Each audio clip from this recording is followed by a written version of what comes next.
Blake Griffin, all-star forward for the Clippers, 4-18 on the road for the Clippers coming into this matchup. Mo Williams missed the previous 13 games with a hip injury. He played and played well.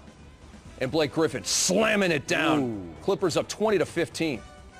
You see Blake, he's still not the human highlight film because we had that in Dominique Wilkins. He's the Rim Reaper.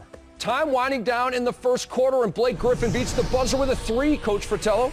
Well, he had a huge night, both ends. Offensively, 32 points, 13 rebounds on the glass, and there we see a huge block that time by J.J. Hickson. And then up top to Christian Ayenga, and he catches it and slams it through.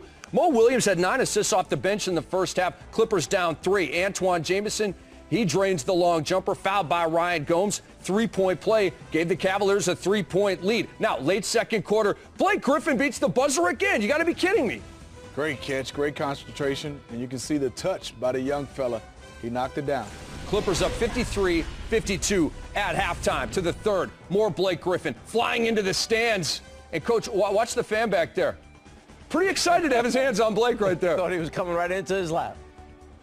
Blake Griffin would be okay, and so would Ramon Sessions. Watch him split the D in a hard layup, Smitty. I like Ramon Sessions, one of my favorite young players, plays hard coming off the bench for the Cleveland Cavaliers. And look at the block by J.J. Hickson, and he had a few of them tonight. He did. He had 4 of them, and it leads to a Mo Williams 3-ball, and the Cleveland Cavaliers lead 104-98 in the fourth.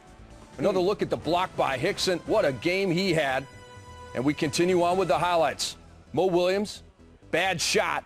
Baron Davis is going to get it to Blake Griffin. Coach, he doesn't miss dunks. No, he's out in front of the pack, and you're not going to catch him or block him when he's that far ahead of you. About a minute remaining. Baron Davis hits the jumper, ties it at 108, and he's all pumped up at the cue. Now, Eric Bledsoe hit a couple of free throws. Clippers up 2. Mo Williams for the tie. It is good. He rings it home with 6.3 to go, tied at 110. Chance for the win for Baron Davis. You can see a pick and roll. You look at it, and Coach, you both thought he should have went a little bit earlier. Got a layup, but no.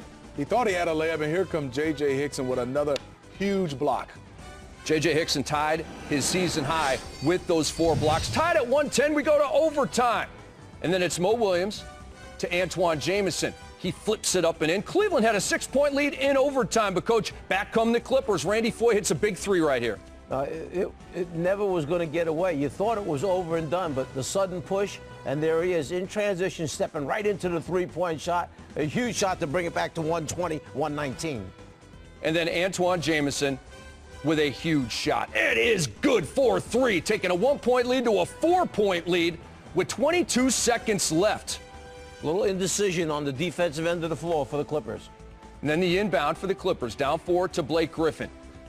This was an unbelievable shot by Randy Foye. It did not go in, but finally some luck for Cleveland. Yes, finally, like you said, Rick, but for him to get this shot off and also have a chance to make this shot, it went around the rim a couple of times and just bounced out.